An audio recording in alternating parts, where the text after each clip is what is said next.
Welcome everyone to our Fuller Craft Museum Craft Chat. We're excited to see everyone here today. Before we get started with our guest, Jane Zell, who is going to tell us about ceramics at Fuller Craft Museum, I'd like to just ask you to please keep your microphone muted and your video off for this Zoom chat. And we will be taking questions throughout this Zoom chat. We ask that you put them into the chat box.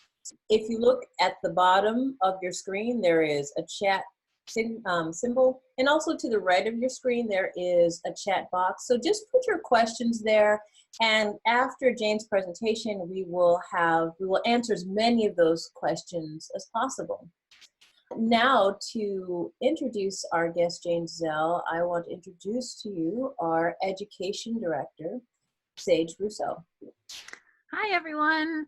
Sage Brousseau, Director of Education, and I'm so excited today to have Jane Zell with us for our craft chat because Jane is a fixture in the pottery studio at Fuller Craft Museum. If you have taken the class or joined the open studios before, you are familiar with her face, and it's a face that we're all missing during this time of social distancing, that we can't be in the studio. So I wanted to bring Jane here today to talk to you all about, what happens in the studio, maybe reconnect if you're one of our studio regulars or class taker, or you are interested in taking a pottery class in the future when we do reopen. Jane is a really excellent art educator. She's a certified K-12 art educator and has recently received her master's in teaching. So Jane, hi, welcome. Hi, Sage. It's good to see everybody here. I'm so happy to be here and talking about play at the Fuller. It is amazing, and we have a great studio. Our Studio B is at the very end of the education wing, and we've had a lot of fun getting brand new materials and equipment there for us. One of our new additions that we have is a slab roller, which is really fun to make flat pancakes of clay. And we also have some new pottery wheels. So we have 8 wheels in our studio. So you can see some of the wheels here. Here are some steps for wheel work. I took a step-by-step and then froze them all. So you can kind of go, repeat the motions. It's kind of like yoga or ballet, where you kind of go through the same gestures with each piece that you make. So if you've never thrown on a wheel before, most pieces start with a lump in the middle-ish, and then you work from there, adding a hole, stretching the walls up the side, and then shaping your form at the end. So having those step-by-step makes it a little easier for people to follow. Here are some pictures of people working on the wheels. So one of the great things about our studio is that there aren't a million wheels. There are enough wheels so you get to know your neighbors, you get to know the people you're talking to every class, and get to watch what they're doing as well as what you're doing. So it's a great, here are some finished pieces coming out of the glaze kiln. We do mix our own glazes at the studio, but we also have some glazes that you can brush on. We use Amico glazes, which are the kind of industry standard for glazes, as well as the high-fired ones that I mix from the raw materials in our kiln room. Here's another example of one of our classes. And the other good thing about our classes is that they tend to be small enough so you get plenty of individualized attention, but you still have a great sense of community with the people in your class. Now, can you actually finish a whole piece during your class? What's the expectation there in like projects? Yeah, so everybody works at a different pace, like any other kind of art.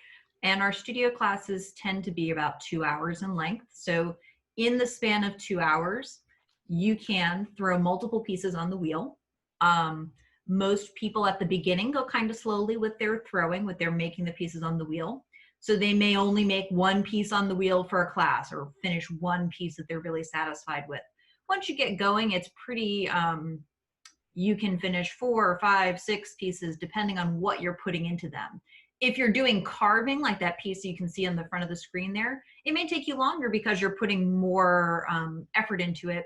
If you're making kind of simpler forms, then you can make more pieces in that class time. So it does depend a little bit on the person. Hey, look, people having fun. It is a lot of work, and I know we're talking about, oh, how many pieces can you make? How can you get out of it? But above all, you get that sense of community with the people that you're working with, and you are trying to learn new skills, but you're also having fun and meeting people you can joke around with too. So that's one of the key takeaways. These are some pieces in progress. So each student will get a little area to store their finished pieces in and their pieces that they may be working in. One of the things about clay that makes it a little bit different than some other ways of working is that there's a slow process between starting a piece and getting a finished piece out. So there are midpoints along the way where you might stop working on one piece, come back to it a little bit later, and clay is relatively flexible with that too. So you don't have to start something and finish it that same day. You can leave it for a week and come back to it as well. So one of the cool things about our studio is that we have instructors that work right next to you, so you get lots of hands-on time. That's me throwing at the wheel there. So I can show you step by step what it is that you're trying to do, or really kind of troubleshoot right near you, which is helpful. This is one of our glaze charts in progress and showing you the different combinations that you can get from layering glazes. So in addition to just doing a one and done kind of color, you can mix and combine different colors to get different effects on your pieces. And so do you mix glazes at the studio? I do. We have a palette of 8 different ones that we're working on right now. And so 8 glazes with 8 other glazes gives you 64 possible colors that you could use. And we have the dry materials to try out different combinations as well. All of the glazes we make here are food safe and durable to last for years and years of enjoyment. So looks like this may be one of the open houses. Yep, those are examples of some of the glazes. There we have on some finished work. So there's always a little bit of magic when you glaze something. And here's our staff. So Kayla in the brown cardigan and Joyce are also 2 of our teachers who teach hand building and other wheel throwing and kids classes. Compulsive labels. We have plenty of tools at the studio that you can use, so you don't need to go and buy a toolkit. We've got plenty of materials for you to come and enjoy, so you don't have to worry about buying things that you might not use again, or carting something back and forth. If you have special tools that you like, you can certainly bring them, but we have the basics that you'll need to get started. It's a picture of our brand beautiful new kiln. Our kilns are electric kilns, and we have 2 of them to get our work through. We can get some amazing results. This is a picture of trimming. Trimming is how you can remove extra clay from your piece after you make it. So that piece that the woman is trimming is a little bit drier than after the first time it was made. So you make it, it's kind of soft and slimy because you use water to shape the clay. And after it dries out a little bit, you can carve away at it. So if you've ever seen pieces that have carvings in them, that's like another step in the process that you can practice. Okay. And what happens if I, if I don't finish a piece and it still needs to be fired? Well, my goal as an instructor is to try and poke you along and keep on track of how much time we have left. Our courses usually run for 8 weeks. So during that time, around week 7, we'll do a final call in class. If you have stuff that you need to finish up, we'll have some time for you to finish it up. And then the 8th class, you'll have time to glaze those pieces. So my job was to give you a reminder of when class is ending. But in that case, we do also offer an open studios class, or if you needed a little bit of extra time, open studios can be a spot where you can get your piece glazed and finished, so you're not losing the work that you've done. But we do try and keep you moving along so you get your pieces at the end.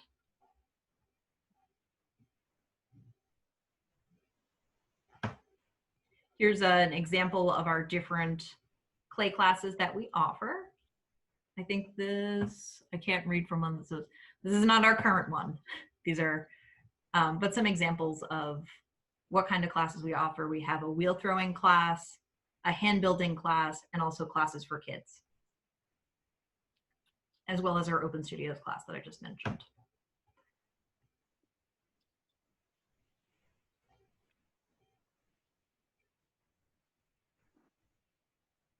These are some hand building and some kids work. Now, how much experience would I need to do your? You need no experience. You can come in never having touched a piece of clay and leave hopefully really enjoying the process. A lot of people will come in and say, oh, I took a ceramics class back when I was in high school, but I don't remember any of it, and that's fine. We really want to meet you where you are and help you find something to love about clay.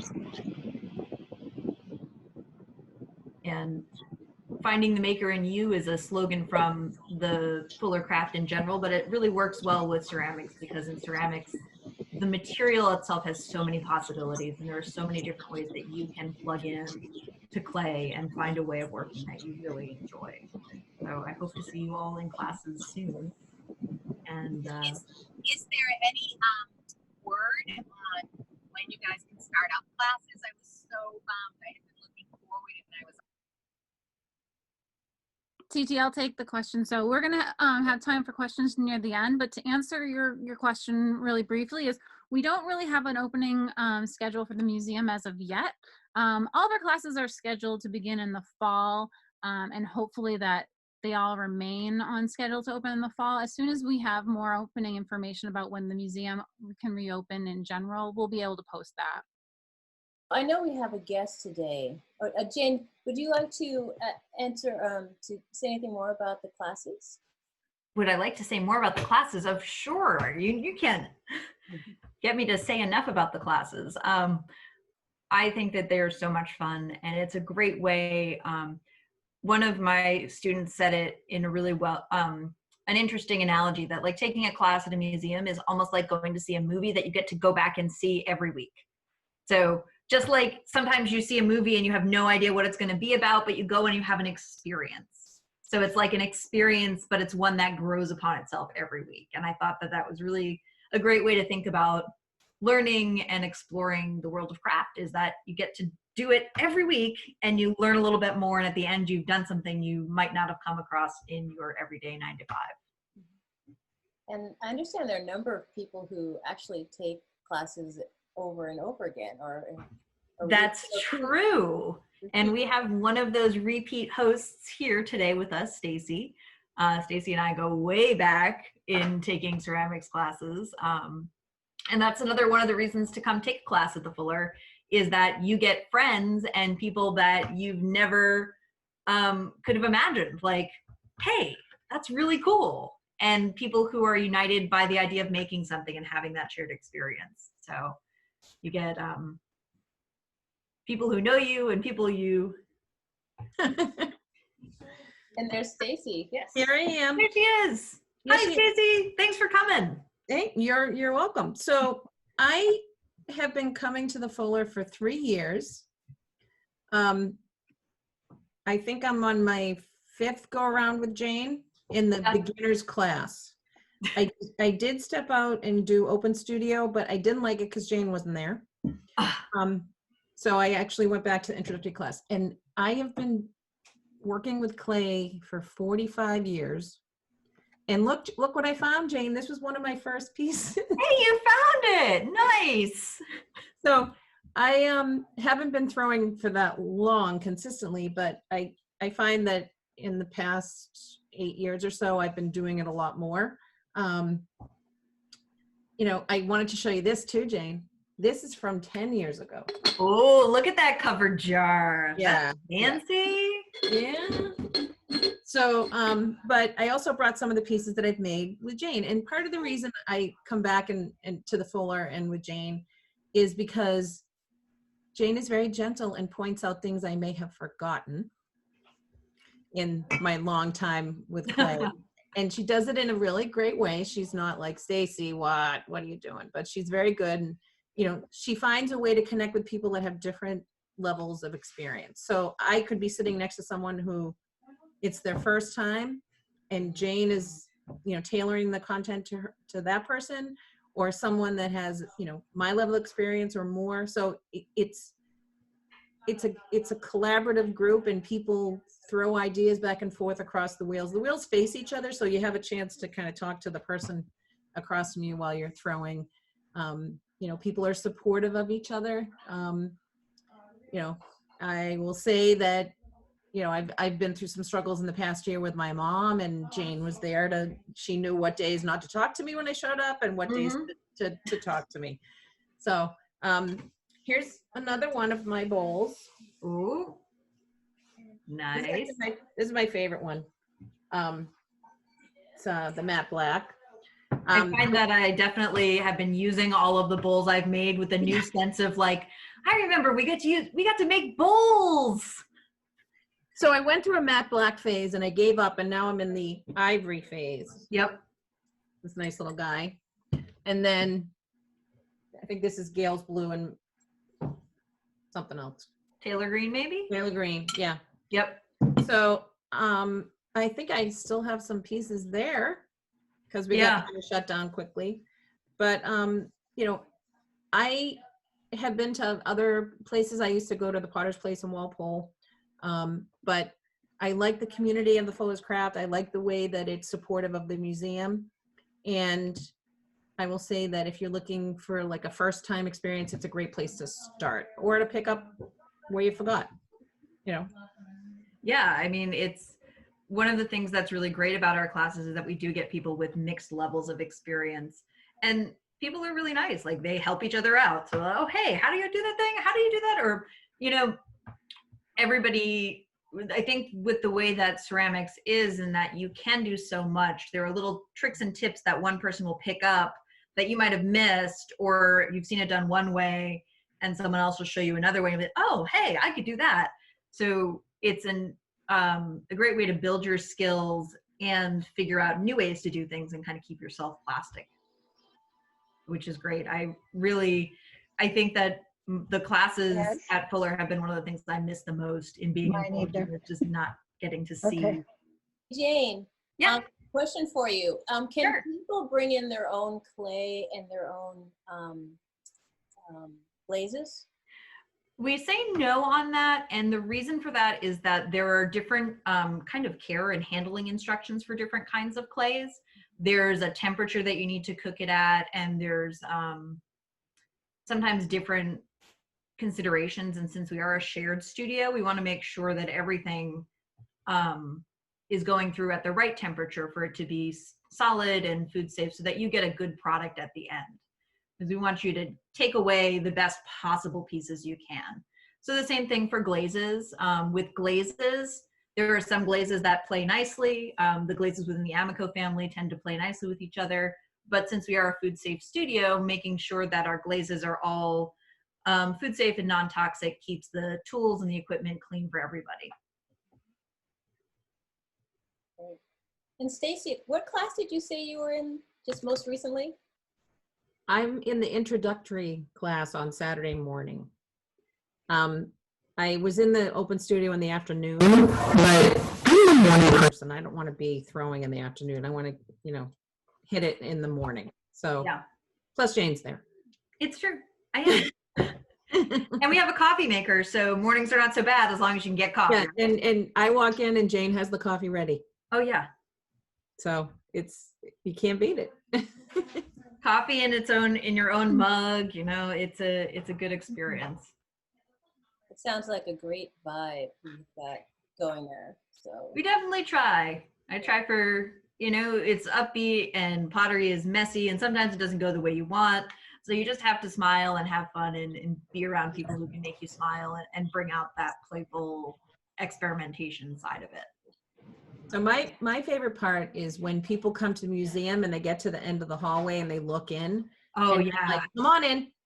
Yep. Come in and learn, come in and talk, come in, and the little kids come in, and anybody comes in, we hand them some clay, we talk about what we're doing. Yep.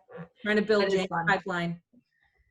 You are like a little kid magnet too. They always come over to your wheel and be like, hey, can I touch that? Yeah.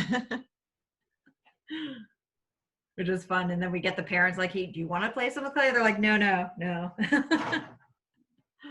One thing I've noticed is that we often have ceramics exhibitions, Yeah. and which I think can sometimes go hand in hand with what people are actually making, and can be a great source of inspiration. Yeah. It's usually when we like our most recent ceramic exhibition, a lot of the potters, now I'm blanking on the name. Oh my goodness. There were Western Massachusetts potters, the Asparagus Valley potters, and Hilltop Six. So those are potters that exhibited in the museum, but also who are local to Western Mass. So talking about craft as being something that's very local, it gives you the connection to, hey, I could go and visit this person's studio, and I can also, like, it feels very accessible and very lively. It's not looking at something that's happening across the globe. It's happening right in your neighborhood, right in your back door. That's great. That's great. Which is really great. Before we go into our Q&A, are there any other comments and any other things you'd like to add? Stacey? Oh my goodness. It's so much fun. Yes. Come have fun with us. Ceramics is one of those things where you get bit by the bug and they say it, but it really is true. Like, you can take a class and then you're just hooked and all you want to do is do clay. At least that was my experience. I came into clay right at the end of my undergrad, and after I took my first clay class, I was like, this is the thing. And bring a friend. Yeah, it is so much fun with a friend. I know, we need it. We need like the Stacy Betsy hybrid, right? Yeah. So actually that was sort of the question I was going to lead in with, Jane. I was going to ask you a little bit about, where you got your start in ceramics, and kind of what is it that just keeps pulling you in? Yeah. Oh, so I had taken one class in college because all of the other electives had filled, and I had a professor, and it was a rough semester, but I got through. And then a few years later, there was another opening. I'm like, oh, gee, new teacher. Should I try this again? But there was something about it that I wanted to try again. So I tried again, and this teacher was able to give me real hope for myself as a potter, which was nice. She had a background as a yoga teacher, so everything she said was in a very calming, soothing voice. But I was looking forward to those classes so much, and it never felt like the 3-hour studio that it was. It felt like it went by in an instant. And I was like, wow, I really like this. And then I had the opportunity to teach a workshop for the early childhood ed kids, and getting to see the amount of fun that little kids had with clay and being able to have fun with them was just magical. The feeling of opening a kiln and seeing something that you made and having it be permanent in that way, like having a mug that you've had for years. I think that there's a connection between using something that somebody's made and the person who's made it that's so magical. And it's so compelling to keep trying to make pieces that feel right to you. Like, I think the tactile intelligence of what the objects in your life feel like and their history is so valuable. And ceramics is one of those fields that gives you that. It gives you that real awareness of touch and how touch shapes your experience. And I like that. Yeah. Jane, do you have any favorite potters or ceramic artists? Oh, I have so many. I have so many. Top 3. Top 3. I mean, I think that they're amazing American potters. There's Warren McKenzie is one of the big greats out there. Jen Allen is relatively local, and Watershed Salad Days is a really cool way to meet local potters. They're pretty close, and our openings here. There are a lot. I also love Jan McKeechee Johnson. She's another one that there's that connection between like the legacy of doing something over and over again until it becomes natural and effortless and also really usable and really human, that I just the pieces that I have grow in my understanding and appreciation with them over use, and I like that connection. Yeah, awesome. I'm going to take a minute to remind everyone about what we do offer. A few people have joined this Zoom chat since we started talking. So if there's any questions about our classes, I'll just take a moment to say what we do offer. And as I mentioned earlier, all of our classes are slated to begin in the fall on our regular class schedule. We generally offer like a fall semester and a winter semester, winter spring. So hopefully everything, you know, goes as we hope it will once we are able to reopen the museum, and that we'll start our classes on schedule to begin in the fall.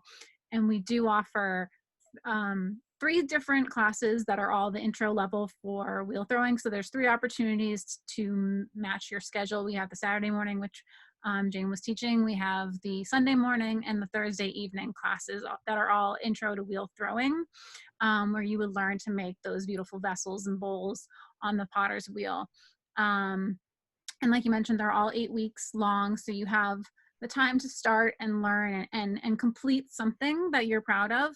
And as you and Stacy mentioned, you can take the classes over and over and just build on your skills. So that's what's really awesome about pottery, is it's kind of like you just keep learning the more you do it. So it kind of doesn't matter if you're a beginner sitting next to a more advanced potter in the class. And in addition to the wheel throwing, we do offer hand building classes. So you would be making sculptural, but also vessel type objects, you know, by hand building techniques, coiling and slab and all of that, in addition to kids classes. So if there's any other questions that you viewers have about our classes, feel free to type them into the chat while we still are here. Otherwise, I don't know if Titi, you had some more to share. I did have a couple other questions that came to mind. If you're working at home and you create something, can you bring it into the museum to be fired? Sorry. That's for Jane. I didn't know that was a me question or a Sage question. That was a Jane question. No, we'd really like you to do your work at the museum, because part of what we're trying to encourage is that community of makers. So, you know, we're not a firing rental facility. So we really want you to be there and work with us, as opposed to doing work at home and bringing that into fire. One thing I will throw in about hand building is that they're using a potter's wheel is not necessary to make usable functional pottery. There are potters who never touch the pottery wheel and make bowls and mugs and plates. So if that's something that you're interested in, using the wheel is not necessarily the only way to go. There are also, there are many potters out there who use slabs. Hayne Bayless down in Connecticut is an example of one. You can make professionally functioning pieces with hand building strategies as well as wheel throwing. Wheel throwing is exciting in a way that sometimes hand building isn't.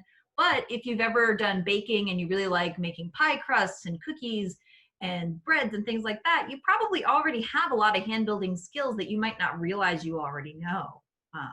There's a lot of crossover between baking and pottery. That's interesting. Yeah, I mean, that's why you love to bake too. It's true. It's the bread making, the pottery, and then you know, you find these things like, oh hey, I know how to do this. That's cool. And then I just wanted to jump back to what I was saying before about our classes and offerings. The other option we have is open studios, and just to kind of clarify what the difference between open studios and a class is. Open studios is it's it's an opportunity for you to do independent work. So if you feel confident enough working with the skills that you've learned in the classes, then you can use our space. Essentially what we're talking about is like, this is our community space where we're all working and have access to amazing supplies and materials. And so the open studio is a place for anyone who wishes to work independently outside of a class to work on whatever it is that they're creating. Yeah, and get feedback from another community of makers. So sometimes it's hard to carve away time for yourself to be creative. And now it seems like we have an abundance of time, but you know, in the hustle and bustle of everyday life, it's hard to say, okay, when am I going to sit down and make pots when I have to do X, Y, and Z? So having open studio where you know that you've got 3 hours set aside in your day that you're going to go and make a thing, it can really help keep you making and keep you developing in a way that you might not.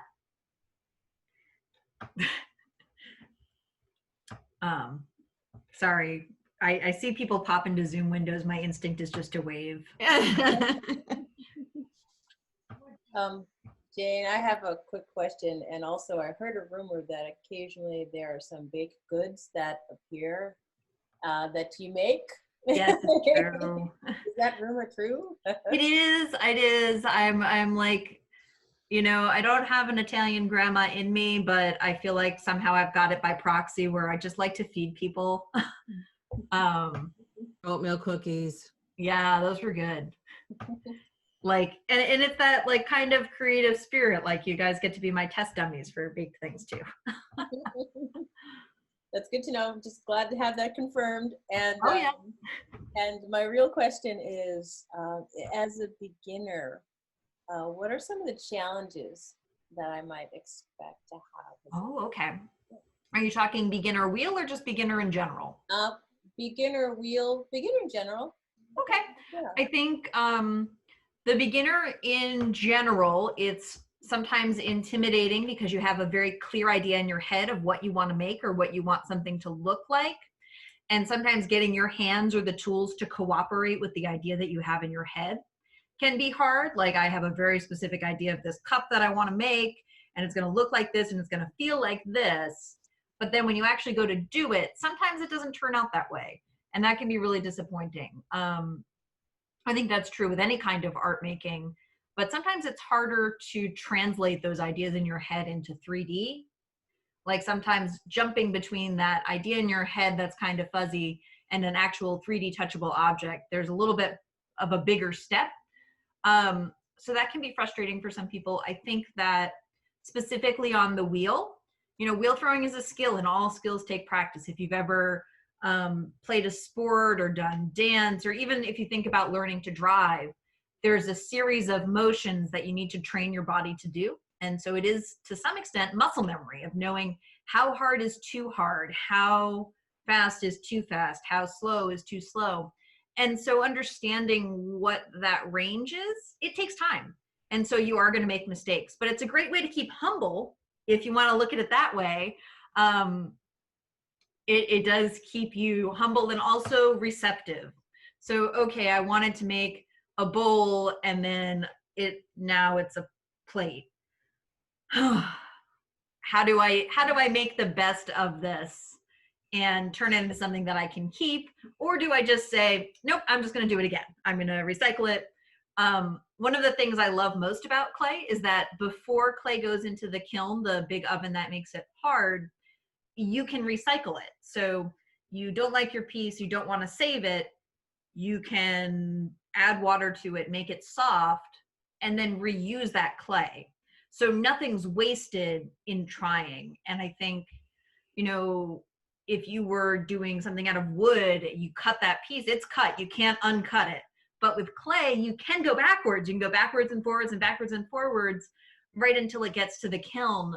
So it gives you room to play and for that trying. But that kind of repetition and muscle memory training can be frustrating for new learners, just like learning any other new skill. But I think with wheel throwing in particular, sometimes that training and focus of, oh, I just need to, oh, my hand slipped. Oh, I sneezed. Oh, can be tricky.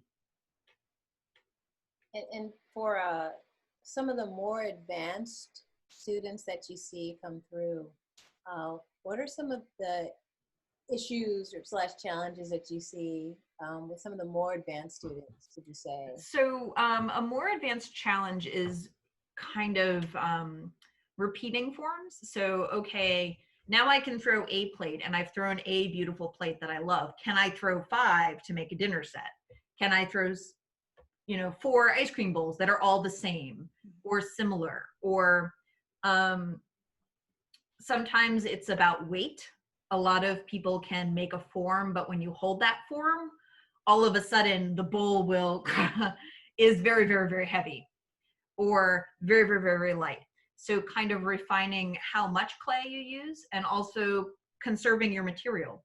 So if I'm weighing out a piece of clay, do I make a bowl that really uses all of it, or am I spending my time removing extra and adjusting in that way? So I would say weight is a big one, and then repeated shapes, like getting, okay, I made a piece I really like, can I make 5 more just like it? And kind of being able to control what the output is. So going from that kind of opportunity of a new learner saying, hey, I wanted a cup, but now I got a planter, to I wanted a cup and I got a cup and I wanted it to be 5 inches and it's 5 inches, is kind of where the technical growth happens.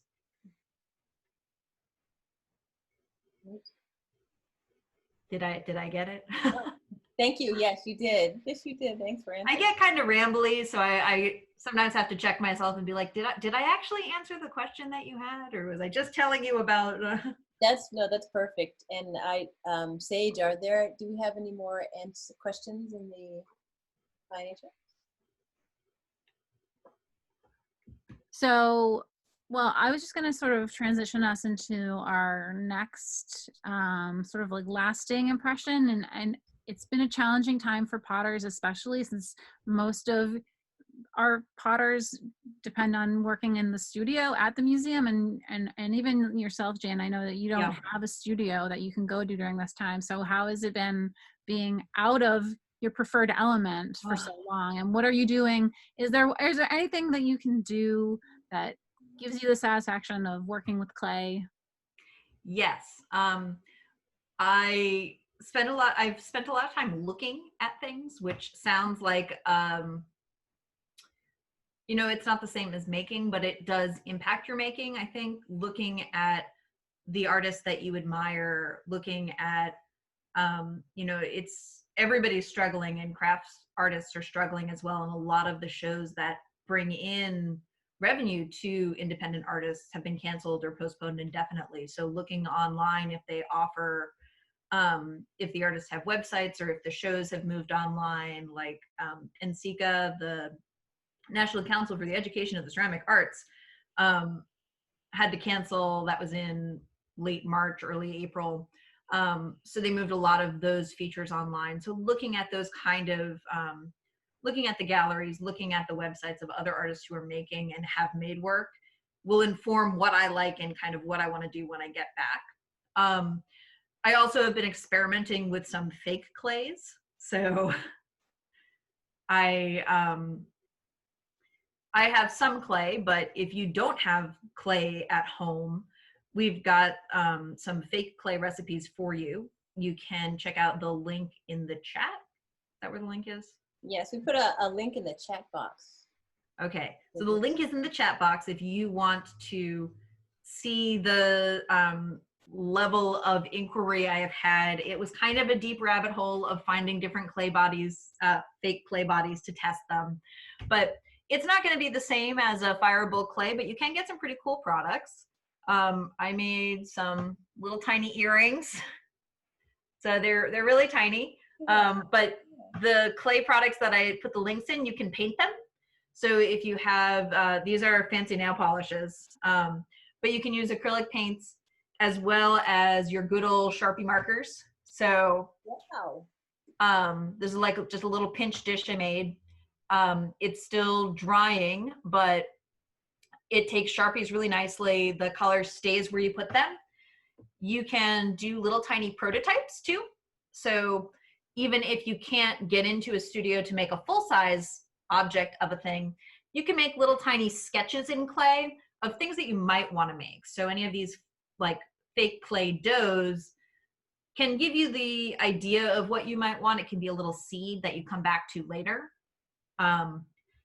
These also, in looking at the sites that have these recipes, a lot of other sites will use these for ornaments and gift tags. So if you have occasions that you need to get ahead of, that can be a fun way to get your creativity going while still experiencing like hand building techniques.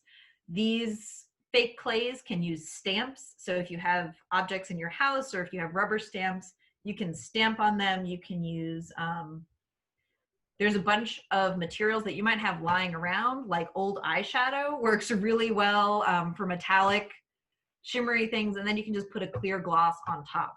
If you don't have a clear gloss at home and you want something to give it that shine, you don't want to go out, you can also use clear nail polish. I'm a big fan of the reusable things, and it will make it hard. Obviously, that would be a little smelly. These clays, most of them involve a little bit of cooking on the stovetop, but 5 minutes, start to finish, and then you have something you can explore. You can food coloring, or the gel food colors to dye the different doughs if you want. But there are options. Like, I think that pottery and potters tend to be a resourceful group of people and determined. I mean, we work with mud after all, we have to be determined to make the best of whatever situation we're in. So I think this is no exception of, you know, yeah, it's not the same, but it's close, and it can sometimes scratch that itch, and it does feel really nice too.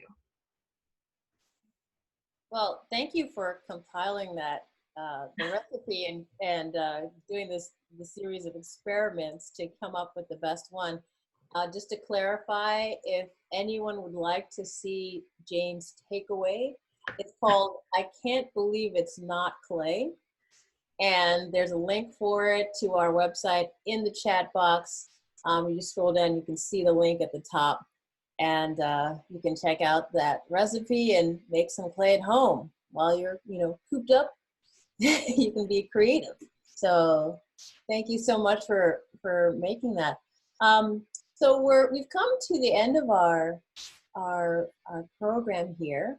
I want to thank Jane. Thank you so much for coming on and sharing. Thank you for having me. Sharing your inspirations and also information about our classes. And also Stacy Chambers, thank you so much for sharing your artwork with us. Anything for Jane? Oh, yes. I think many people have that same sentiment. Anything for Jane. And also thank you to our education director, Sage Brousseau, for coming on today. Thanks, folks, for joining us for another craft chat. And we're glad to have you. If you did miss this craft chat, we will post it on our website on the same page as the event page for this particular craft chat. So stay tuned, watch our website. It's fullercraft.org, and we'll have that. We'll have a link there also for I Can't Believe It's Not Clay. And yeah, thank you so much, and stay tuned for more craft chats in the future. All right, take care. Thanks, Titi. Bye. Bye.